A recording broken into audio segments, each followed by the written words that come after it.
Anyway, I was speaking to a minister who obviously I can't name, and this minister's told me they'd spoken to the Queen, yes, roughly 3 months before the referendum, and she said, I don't think we should leave the EU. Better stick with the devil you know. And this reached David Cameron. And he had to think about, do we use that? Because obviously it would have been explosive at the time. You know, a red box is sent up in the evening for perusal, but they also go up in the morning with a sort of wicker tray of papers. And there's a knack, apparently. If there's a bit of tricky family business, you sandwich it between some lighter items and perhaps have something funny at the end to lift the mood after talking about difficult matters, possibly about Prince Andrew. I mean, why did that leap to mind, Val?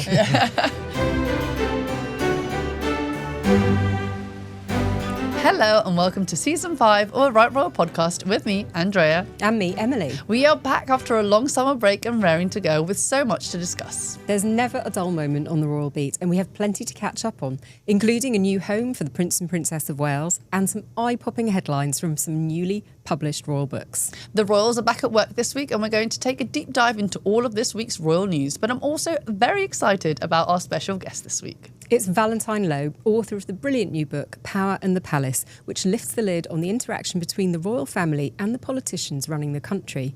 And he's uncovered quite a few scoops along the way. Val will be joining us shortly to tell us more. But first, Emily, shall we pick up on what's been going on in the House of Windsor? Let's do it. Let's do it. Welcome. I can't believe we're back. I know, it's been a while. It's been a while. It's been a while. It's nice to be back in the room. It's just the two of us. It is the two of us because Emmy has some very exciting news, which Yes. I think you're going to share. Yes, she's welcomed an adorable baby girl named Darcy, and she's doing great. I saw her a couple of weeks ago, and she is just living the life. Excellent. I cannot wait to have a cuddle. She has said she will want to come back for some recordings, so she will be back Well, soon. we miss you, Emmy. We miss you. And I hope you're getting some sleep. Now, holiday. You've been on holiday. I've been on holiday. We're looking tanned. We're looking nice. But the royals have also been on holiday. The royals have been at Balmoral, Yes. of course, and various other places over the summer.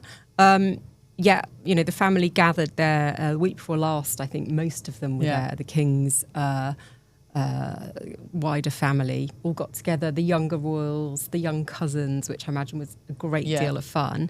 But actually, it's not really been quiet on the Royal Beat. No, I know we always say don't use that word, but there's been quite a few stories popping up. It hasn't been the quite silly summer that we usually refer to, silly season. Silly season. I mean, there's always a bit of silly season about, isn't there? But, one story that did turn out to be absolutely on the money was that William and Kate are going to move house. Yes. And we'd got wind of this and were also looking into it. And it was fascinating, actually, the way that eventually all came out, that they have decided to move to Forest Lodge on the Windsor estate. It's a bigger property than Adelaide Cottage, where they have been really happy. But obviously the kids are getting older, their responsibilities are growing. And I think it's also interesting that obviously Adelaide Cottage has been a brilliant haven for them, but the last few years have been difficult. Yeah. I think it's kind of understandable that they probably want a fresh start. Yeah. I think it makes sense that the move is happening now, don't you think? Because, I've read so many things and we've talked about this. And, one day Prince William will be king. And it makes sense that the move happens before all that happens. I mean, that's going to be enough upheaval as it is. And we're told this is their forever home. Yeah. And that he doesn't plan to live in a castle or a palace, which is, going to be quite a change. Yeah. We'll have to see how that all pans out. But good luck to them and exciting times ahead. I mean, it looks beautiful. The grounds look amazing. Yeah. It was nearly Princess Anne's home. Many years ago. Many right. years ago. Yeah. So, but she was like, "Nah, I'm going." She wanted out. She wanted away from the flight path, and who can blame her?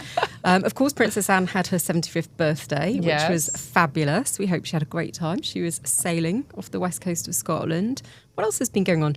I know you watched quite a bit of TV. Oh, yes. In the course of duty. I was lucky enough to be able to watch Meghan's series, season 2, before it was out. And it was interesting. I think, season 2, not much has changed from season 1 because it was recorded back to back. So, she didn't take in any, advice that, royal viewers, had for her. But I actually found it way more entertaining. And I think it was because the guests were really good. So some of the guests were really good. Not everyone. You're a big fan of Jose Andres. Oh my God, Jose Andres, the last episode. I can't say Jose it like Andres was by far like the funniest, best episode. And I know there are not a lot of, Meghan fans that might not like the show, but this episode is just so good. And it's because he kind of carries it a lot, and he's just very charismatic and really funny. And obviously her expressions are actually quite funny in this episode. But there are other great ones. I liked Chrissy Teigen. It was just a great watch. And I also liked Jay Shetty and his wife. Mainly his wife I fell in love with, because Jay is actually really bad in the kitchen. He does not know what he's doing, so it's quite funny to watch. Okay. That's why it's really funny, funny watch. And then Tan France I thought was really, really funny. So those were by far my top episodes. If you have nothing else to do and you want something of background watching, I think it's good. But if you're really not into cooking or that lifestyle kind of show, then maybe not for you. Maybe not for you, which is fine. It's not for everyone. No. But yeah, I thought it was great. Well, we are looking forward to next week, aren't we? Because Prince Harry is back in town. Yes. It's going to be the 20th anniversary of the Well Child Awards, which Hello is a media partner for. Yeah. We're both going to be there. Yes. It's always such a heartwarming event. Yeah. But obviously there's so much interest in the fact that he's coming back, his first visit back here for quite some time. And obviously so much speculation too about whether or not he reunion might meet up with the king. And we'll get into that a little bit later with our guest. What else is happening this week? Oh my God. Well, William and Kate are back. They are back. After 7 weeks. First royal outing. By the time this airs, they'll have been visiting the Natural History Museum, where Kate is, of course, patron. Yeah. They're going to be meeting school children to see a brilliant new national nature programme, which is allowing children from inner cities to experience more nature and get involved, whether that's transforming their playgrounds or their sports fields, and just having access to those opportunities. Obviously, couldn't be more up her street if they tried. I would love to see her actually this week, because there was a lot of chatter after the last picture of her at Balmoral and her blonde new look. And we don't know if it was the light, if it was the car, we're not sure. So we'll see her up and close. That Scottish summer sun. Yes. Yeah, exactly. I don't think she's got hugely sun-kissed from Scotland, but we know they've been away elsewhere as well. Now, listeners that are not in the UK, you should know that it's been raining here for a week. And obviously the kids are back at school today and mine are not, so I'm very jealous. I have one back, one to go. Nearly back, there. one to go. That feels like a milestone in itself, doesn't it? Yeah. And then we can all get back to a routine. Exactly, back to a routine. I think it's good for us all after a long summer. Obviously, it's been a really busy week for other royals. Princess Anne is all over the country, as always. The King has made a visit to Birmingham. This was to carry out some engagements that he had to cancel, if you remember, a few months back when he had side effects from his cancer treatment. So great to see him going back and honouring those. And of course, the Queen has been very busy. She's been down in Cornwall, naming an air ambulance. She's been visiting the Rangers. Oh, she was at the races not long ago. And she's also been to Dulwich Picture Gallery. So really busy week for her. Yeah. But actually, she's also been probably the biggest royal story of the week. And I think we should bring in our guest to talk a bit more about that. Yes, let's do that. Val, welcome to the podcast. We're thrilled that you could be here in a very busy week for you, and congratulations on the book. Thank you very much indeed. Now, we were just talking before you joined us about the big scoop about Queen Camilla. Can you tell our listeners and our viewers about this story? This was something that Camilla, the Duchess of Cornwall, as she was then, told to Boris Johnson a few years ago when he was Mayor of London. When they'd had a meeting, it was at a time when Boris Johnson was trying to set up some rape crisis centres around London. Mm-hmm. And she told him how when she was a teenage schoolgirl, really quite young, she'd been on a train to London. And on the train, someone started groping her. Obviously, deeply upsetting experience. And, and Boris obviously was sort of shocked by this and said, well, what did you do? Mm-hmm. And Camilla told him, well, I did what my mother taught me. I took my shoe off and whacked him in the nuts with a heel. but in a way best. I mean, that's obviously, it shows great presence of mind and strength of character it's a top tip. Of the young Camilla. But better, when she got to London, I think it was Paddington, she found a man in uniform and reported it, and the miscreant was arrested. So, had her wits about her and some sense of civic responsibility, you might say. Yeah. So it reflects incredibly well on Camilla. It really does. And what's interesting, we were just talking about this a moment ago, is obviously so much of her work has been focused around supporting survivors of sexual domestic violence. Now, you don't think that one thing necessarily led to another, but I suppose having that personal experience helps her understand. I suppose it informs her a bit, but I think you can understand it well without it having happened to you. Of course. And, I don't think she's been haunted by this. It was an upsetting experience. Yeah. She's not been haunted by it. I don't think she's been scarred by it. No. But, she remembers. Yeah. What were your thoughts when someone is telling you this story? I was astonished. Bizarrely, the person, I can say this because they said it on the record, it was Guido Harry, who used to do the communications for Boris, both as mayor and also did it for a period when Boris was in number 10. He was under the impression the story was already out. And I was thinking to myself, really? I don't think I've heard it. So I scurried off home to check, and no, it was not known. And have you had a chance to verify this with the Palace?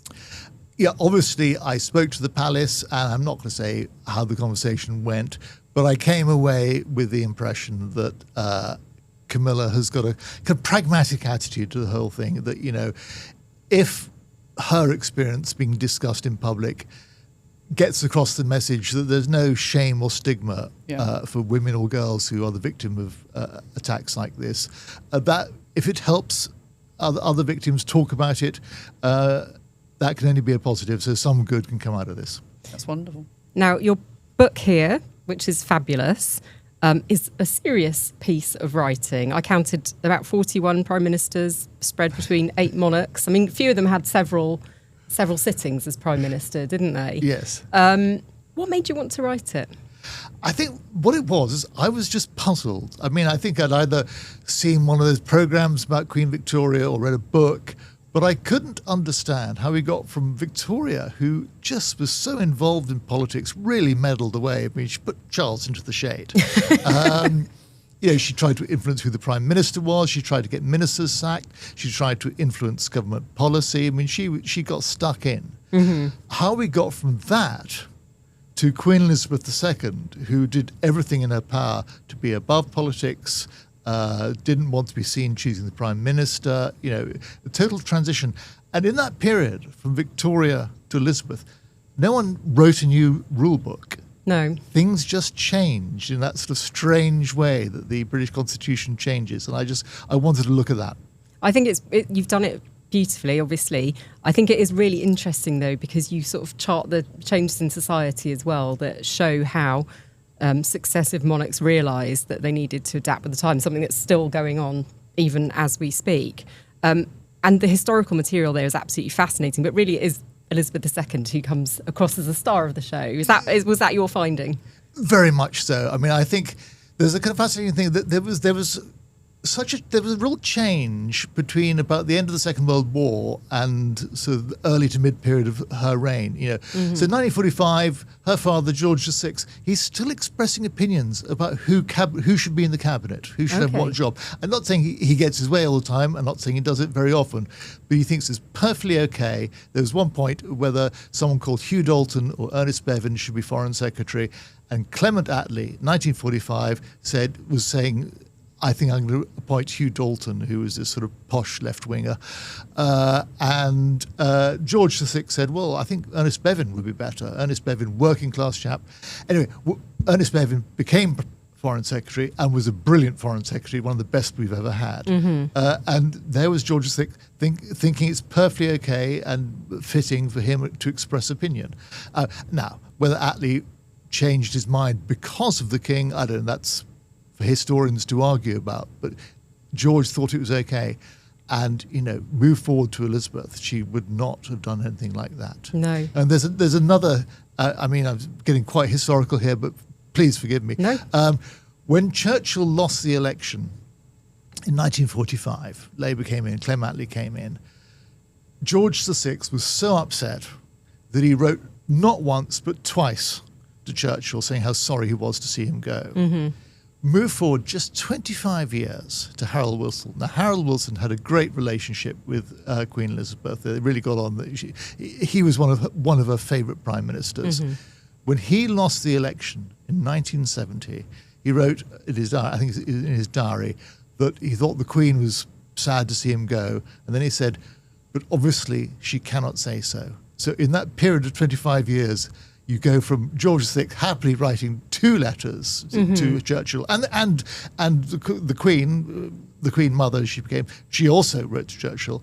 Going from that to Wilson saying, obviously she cannot say. She can't express any opinion. Why do you think that change was with Queen Elizabeth II? Because she didn't. It was deliberate, or she didn't feel confident at the beginning, and then she kind of continued. I think it was partly the way society was changing, and partly her own character. I think she was this modest woman who believed in service, and she didn't think it was her role to impose her political views on the political world. But do you think that's because she was a monarch or because she was a woman? I don't think it's because she was woman. I just think it was that was her character. I think you say in the book she read the room. Yeah. And she could see the way society was changing, and there was less deference, and that was all part of Whether her. she would have articulated that to herself in her own way, No. I think that's naturally what she did. Yeah. But what's interesting to me as well is while she was very careful politically not to give too many opinions, she does, and we'll get to that in a moment, she's quite indiscreet about other things. I mean, she talks about, for example, her dislike of a Channel 4 racing pundit, Margaret Thatcher fainting, there's a bit of joking around that. And also saying things about members of her own family to George Osborne, former Chancellor of the Exchequer. Now, you don't reveal what any of those were, neither does he. But she obviously she did have a comfortable relationship with her ministers. Yeah. And that comes down to them knowing that these things are confidential. Yes, I mean, some ministers say that she never gave away her political views, and other ministers clearly got something a bit more from her. But it's because there's an assumption about everyone who dealt with her that you don't repeat it. And so people draw the inference from that was that she didn't have any opinions. She did have opinions, but they didn't get repeated. Well, there's one in particular that you unearthed, which made quite a few headlines over the weekend. That's right. We all remember that during the Brexit referendum, the Sun had a front page splash saying Queen backs Brexit. Now, this was based on a lunch that happened at Windsor Castle a few years earlier, where the Queen was alleged to have said that she didn't understand the EU, and supposedly she said this with, quotes, venom and emotion. That got translated into Queen backs Brexit, caused a big storm that, who leaked it? I think Michael Gove was accused of having leaked the story.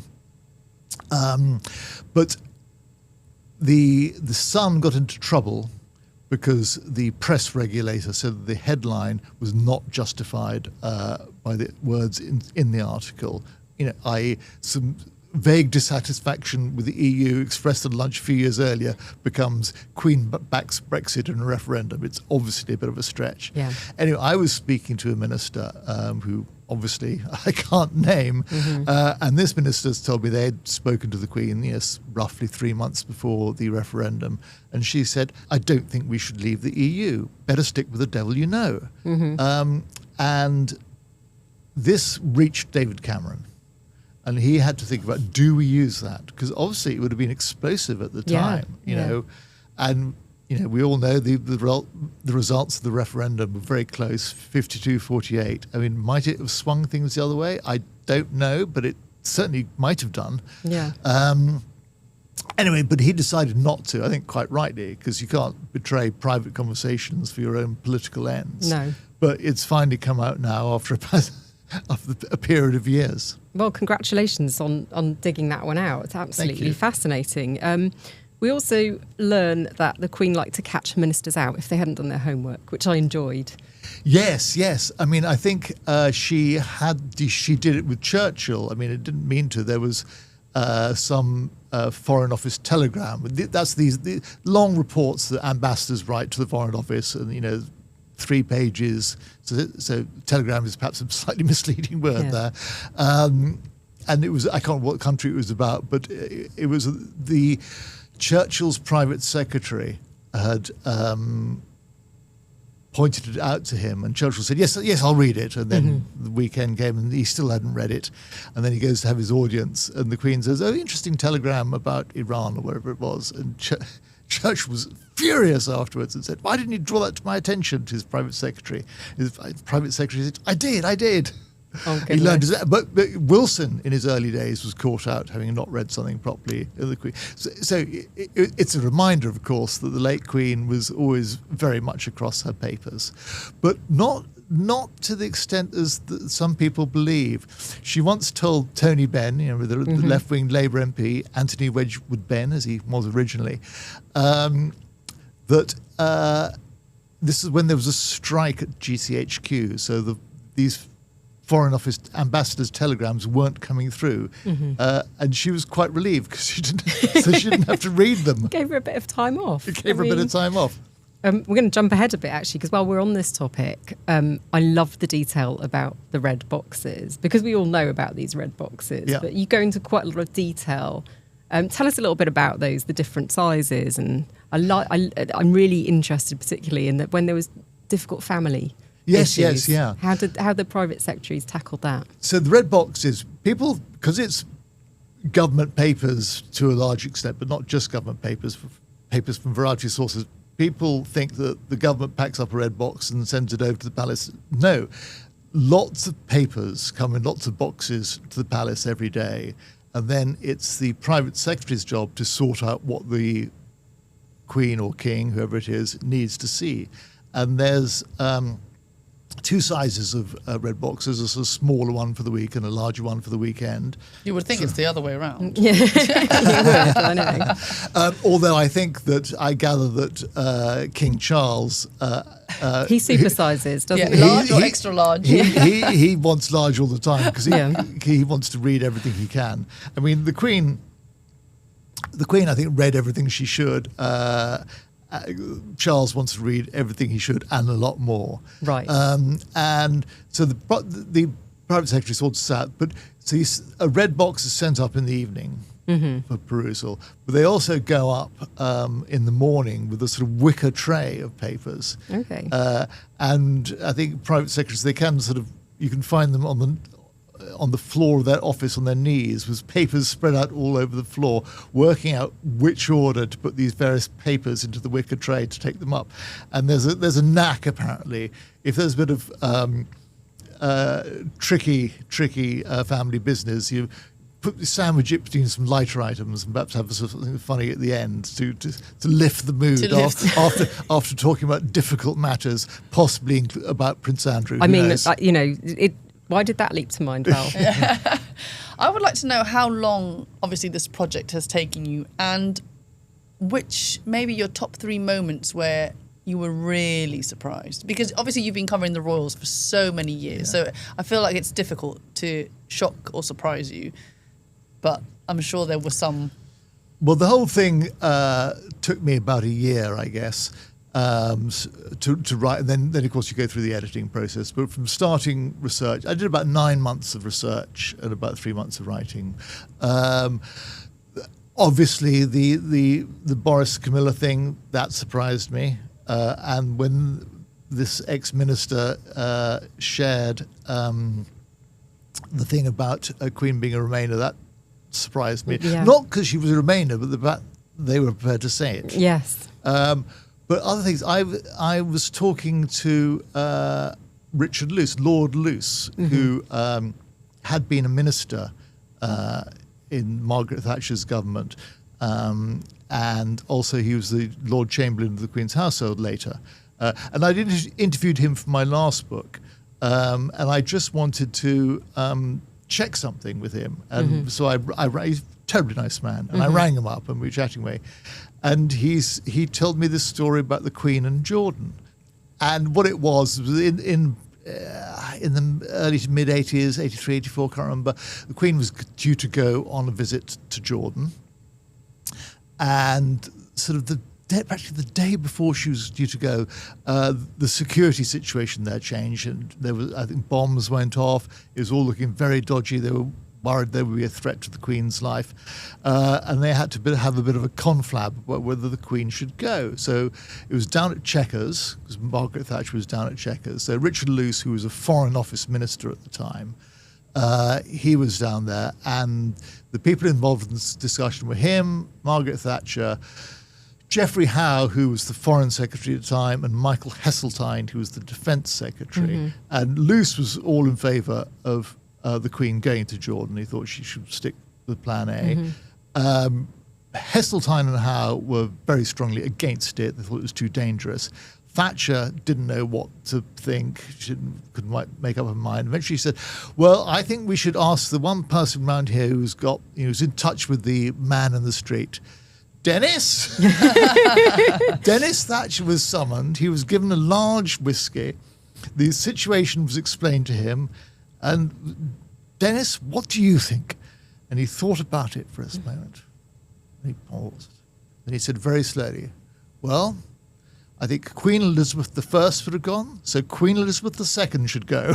I love that the Prime Minister's husband made a decision on her behalf. But I asked Richard Luce sort of, why he was telling me, and well, why is it? And also why he hadn't told Charles Moore, who wrote the authorised biography of Margaret Thatcher, 3 volumes, actually wonderful book. I mean, I haven't read it all, but it's really good, and it's not a hagiography. Why he'd obviously spoken to Moore for the Thatcher biography. Why hadn't told Charles Moore? And he said he was telling me now because well, the Queen's dead, Margaret Thatcher's dead. He thought it was probably okay to tell the story now. And why didn't you tell Charles Moore? And he said, well, he didn't ask. There we go. There Lesson you go. in life. You don't ask. If you don't ask, you don't get. Yeah. Oh my goodness. Look, we've seen on The Crown these fictionalised audiences between the monarch and her Prime Minister, or now his Prime Minister. What did you find out about the audience room? Because it's still private, isn't it? And not much is relayed to others. Some were more forthcoming than others. I got the impression the Queen enjoyed the gossip. Yes, I mean, a number of people, including Jim Callaghan, but also a Conservative minister before him called Rab Butler, what the Queen enjoyed was political gossip. Who's up, who's down, what's going on. More so than the kind of the minutiae of policy. And I was thinking, she was across policy, but what she enjoyed was the gossip. And she used to love gossiping with Harold Wilson. But Harold Wilson loved political gossip too. I think it's part of the reason why they got on so much. Yeah.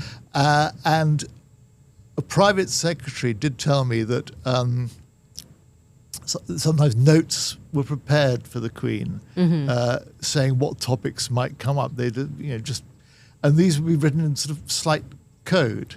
And I can't remember the phrase was, but there was something like, government business, which meant awful cabinet row going on at the moment. We must talk about that. But yeah, the Queen did love her gossip. I wonder if after doing all your research, you have a clear understanding of who her top 3 prime ministers were, her favourite. Yeah, I mean, I think it's... Well, I got 2 obvious ones, one slightly less obvious. I mean, I think obviously Harold Wilson, she really seemed to have a good relationship with him. Winston Churchill, clearly, she was loved. A bit in love with her, wasn't he? Yeah, he was. Yeah, and she revered him. But the other one I put in there in the top 3 is John Major. Yeah, I think she had a lot of respect for John Major, and he's a very kind of warm, empathetic, supportive man. And you saw that because during the years of Charles Diana crisis, he did his best to sort of act as a honest broker between Charles and Diana, not to try and solve anything, but just try and ease the passage of this whole thing. And afterwards, the Queen, after he ceased being Prime Minister, the Queen got him to chair her Diamond Jubilee Trust, as far as I remember. And he would go and see her on occasion. So I think she had a lot of time for him, a lot of trust for him, and I think she liked him. Now, some of my favourite details. Princess Margaret telling the Queen that no one would speak to her if she wasn't the Queen. Yes. The Queen watching wrestling on TV and then leaving a function to check on poor Charles because he was sitting his O-levels. It must be so fascinating to come across these little nuggets. But there was another one. I think it was Richard Crossman who noticed this, who was a Labour minister. The Queen was... And I can't remember where this was. Maybe some more informal setting, possibly Sandringham. Anyway, it doesn't matter. Maybe it was Windsor Castle. During this sort of semi-social occasion, she was sort of quietly doing a jigsaw puzzle, sort of not really concentrating, but just slightly behind her back, just occasionally putting a piece in. Couldn't resist. While talking to people. I love it's it. An absolutely fascinating image. Well, maybe it was her way of keeping a level head in these situations. The other detail I loved is, now we all know about her doing the washing up herself at Balmoral. It's been very well documented, but you included a line from a lady in waiting. Yes. So the source for this was Alex Allen, who was the Prime Minister's private secretary under John Major. The PM's private secretary can go up to Balmoral, but the Prime Minister goes there every weekend, every year, but for a weekend in September. Private secretary goes with the Prime Minister, and there's often a barbecue at one of the sort of lodges. And in the old days, the Prince Philip and Prince Andrew, certainly Philip, would sort of cook the sausages on the barbecue and all that sort of stuff. And famously, afterwards, the Queen would do the washing up, and people would leap up to help, and they'd be told, no, she enjoys doing it. But anyway, so Alex Allen was at one of these occasions and, leapt up to help and was told, no, the Queen enjoys doing it. But then this lady in waiting said to him, but don't worry, when it gets back to Balmoral, it all goes in the dishwasher anyway. Did the Queen know that? Who knows? Who knows? I would be offended. And then there's the small matter of telling President Obama that it was time to go to bed. Yes, fantastic. This was, I think, Obama's state visit. 2011, I think. And there was a banquet at Buckingham Palace, and after the banquet there's drinks and people sort of mill around and chatting. And the Queen is obviously, wasn't quite as young as she was once. She summoned George Osborne, the Chancellor of the Exchequer, and said to him, Chancellor, will you tell President Obama that it's time for bed? And poor old Osborne was absolutely shocked at this. Thought, oh my God, what do I do? So looked over to where Obama was, and he was sort of surrounded by a knot of acolytes, and they were all chatting away and having a whale of a time. Thought, oh my God, what do I do? And then the Queen's private secretary, Christopher Guite, sort of drifted into view, as only private secretaries can, and said, don't worry, Chancellor, we have it all in hand. I imagine. Tapping him on the shoulder, excuse me, sir.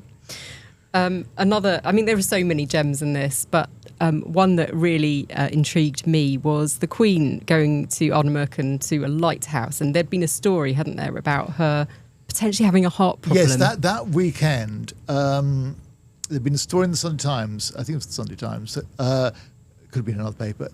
She had been spotted going to a heart specialist in up sort of Harley Street, and it was just for a checkup. I mean, but everyone got frightfully excited and wondered whether she had a heart problem. Anyway, she went to visit this lighthouse in some remote part of Scotland, and she was accompanied by Malcolm Rifkind. And Rifkind tells me that they got to the lighthouse, and then the Queen decided she wanted to go to the top. So she walked all the way up the stairs up to the very top of this lighthouse with sort of Rifkind and others sort of following slightly sort of pantingly behindhand, and got to the top and sort of waved a cheery wave to the media. To the media outside, and the message got across very clearly. Yeah. There was nothing wrong with the Queen's heart. Amazing. The way that she has done that, that for example, and because we're talking about political and how she didn't meddle, but towards the end, we all felt that sometimes she was hinting at things with her fashion, with her Euro hat and how true is that? And the flowers of Ukraine. I don't know about the Euro hat. I mean, Angela Kelly, who was responsible for the hat, she says it was coincidence. Said it's coincidence. Now we know, though. I'm not sure I believe her, but who knows? It would be quite a move if it was deliberate, though. Yeah. And quite funny. Because it feels like towards the end, she was kind of being a bit cheeky, maybe, and expressing herself a bit more. I think she definitely was a much more relaxed person later in life than she had been earlier on. And we saw that with the famous sort of 2012 Olympics James Bond video. I mean, and Paddington. And Paddington. The Queen of 30 years earlier wouldn't have done that. No. Now, we've talked a bit about the favourite prime ministers. Was there one monarch-prime ministerial relationship that you think was the most challenging of all? There's a lot of candidates for that. Okay. I mean, Edward Heath was difficult because he was rather stiff and awkward and didn't have any small talk. And also they disagreed on policy. He didn't really care about the Commonwealth. She loved the Commonwealth. Thatcher, of course. Yeah. I mean, I think she probably got on a bit better with Thatcher than people think, but I think she found her difficult and exasperating. But I think it's going too far to say she hated her. I think that's silly. But others, Harold Macmillan, I think she found him a bit of a bore. He used to lecture her. And of course, then Tony Blair. I mean, I think she might have raised the odd eyebrow at Blair. And of course, with Blair, you have the famous Millennium Dome, Old Lang Syne I was moment. Cringing when I reread that, Val, actually. I could just, the memory. So it's Millennium Eve, the big thing, bringing in the new millennium. And Blair is sitting next to the Queen, and the evening ends with the singing of Old Lang Syne. Which shouldn't have taken anyone by surprise. That's what happened. It was in the programme. Yeah.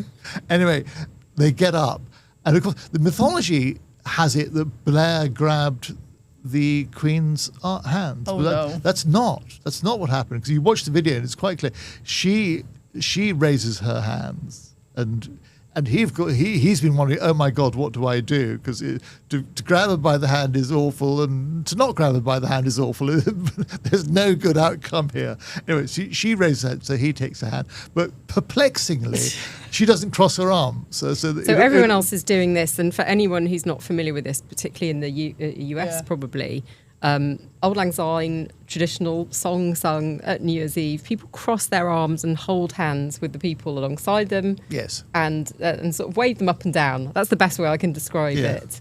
And the late Queen found herself in this situation very publicly. Yeah, but without arms crossed. Exactly. Yeah. And what I always love about that is that when Tony Blair got home that night with Cherie, his wife, Cherie says sort of brightly, well, that evening was rather fun, wasn't it? And Tony says, well, darling, all I can say is I'm very glad these millenniums only come around once every 1,000 years. I bet he still dreams about that moment. Oh, no. It's awful. Now, you obviously also cover the King. The fact that King Charles has, as you mentioned earlier, in the past been accused of meddling, but seems to have very much stepped away from political involvement. But interestingly, give us your take on William. I think William, he's played quite a cautious game in that, so when he's launched campaigns which have a political element, he's gone to great lengths to make sure that the ministers think it's okay. So when he launched his homelessness campaign, he spoke to ministers beforehand to see that was okay. But there's this other thing. We remember that around the time of Brexit, Boris Johnson tried to prorogue Parliament, suspend Parliament, in order to get what he wanted through. Yeah. And eventually the courts ruled that he shouldn't have done that, and it was sort of egg on face of Boris. William apparently was furious about this. Okay. William thought that Boris had embarrassed the Queen. But of course, proroguing Parliament was official advice from the Prime Minister to the Sovereign, which constitutionally the Sovereign is bound to accept. So when it's advice, they have to. It's advice, they have to accept it. And apparently, William believed that when he acceds to the throne, there'll be more robust challenging of advice. Now, I discuss in the book, I quote a very senior Whitehall source saying, you just have to think for 30 seconds about that statement and realize it's an incredibly stupid thing to say. So had he kind of spoken to his advisors before, expressing this opinion? If he did indeed express that opinion, I don't know. It could be that he would do no such thing because you can't robustly challenge advice. Advice is there to be taken. Yeah. Otherwise, but I think he will row back from that position. But if he doesn't, there might be constitutionally choppy waters ahead. Oh my goodness! Can I ask, whilst you were writing your book, have you had to leave some things out? Yep. Would you like me to tell me what they are? No, well, that was just between us. Yes. My next question is: I'm sure you've gotten a lot of information doing your research. Has it given you thought for your next book? Is there a next? There is a next book. I, perhaps keep that quiet for the moment. Yeah. But these things you learn because someone has told you and they've said, please don't repeat this, and you can sometimes sort of try and persuade them to change their mind, but if they don't, you just have to not change your mind. No. And if they don't, you just have to leave it out, and that's all there is to it. Must be frustrating. It is very frustrating. Is there like some good things that you just wish that one day you'll convince that person? Yeah. Yeah. Oh, well, we'll look forward to that. We look forward to that. I just wanted to ask you a bit more though, because it's occurred to me that a lot of people in the audience might not be fully aware of the role of a constitutional monarch, and that has changed, hasn't it? But essentially, it boils down to a separation from politics, doesn't it? So I don't know if you can give us, in a nutshell, what they have to do, what the monarch has to do to toe the line politically. I think the monarch has to follow the advice of the Prime Minister. They mustn't say anything politically controversial because, in a way, that's more to do with the survival of the monarchy. As soon as you start saying things which are politically controversial, the idea of the monarchy as a unifying force starts to disintegrate, and that will lead to trouble. We've got a big event happening later this month over at Windsor. Again, going back to Prince William, because he seems to have been earmarked as the sort of the great hope, really, for British diplomacy when it comes to President Trump. What are your predictions for this visit? Well, Donald Trump just loves William, doesn't he? And he's fond of the king as well. And he's very fond of the king as well. So I think, William and Charles will both be on best behaviour. They'll be incredibly nice to Trump. Trump will love it. And I'm always a bit sorry there's no Harry around, because if you remember Trump's last visit, you could see Harry lurking in the background, sulking away, not wanting to be there, not wanting to have anything to do with Trump. And in a way, it's a bit of a shame not to have that grit in the oyster. Talking of Harry, he is back in the UK. Do you think he's going to see his father? I suspect he will. I don't know. I think he wants to. He's made it pretty clear that he wants to reach out to his father. I think he's pushing at an open door there. But his father would be a little cautious, not least because he'll have William in his ear. William and Harry are not going to see each other, are they? No. I think there's a reasonable chance that he'll see his father. But it's going to be a while before there's a full rapprochement, isn't it? Yeah. Maybe not my lifetime. Well, one for a later book, Val. One for a later book. Exactly. Thank you so much for joining us today. Absolute pleasure. And congratulations on Power in the Palace. It's a fabulous book. Thank you. I feel like I learned a great deal. Good. Another bestseller. Hope so. Thank you for coming. Thank you. And that's everything from us today. Thank you so much to you and Val for joining us. We'll be back soon with another packed episode. In the meantime, get more from Hello from our entertainment podcast, The Daily Lowdown, available on Spotify, Apple, and wherever you get your podcasts. Bye.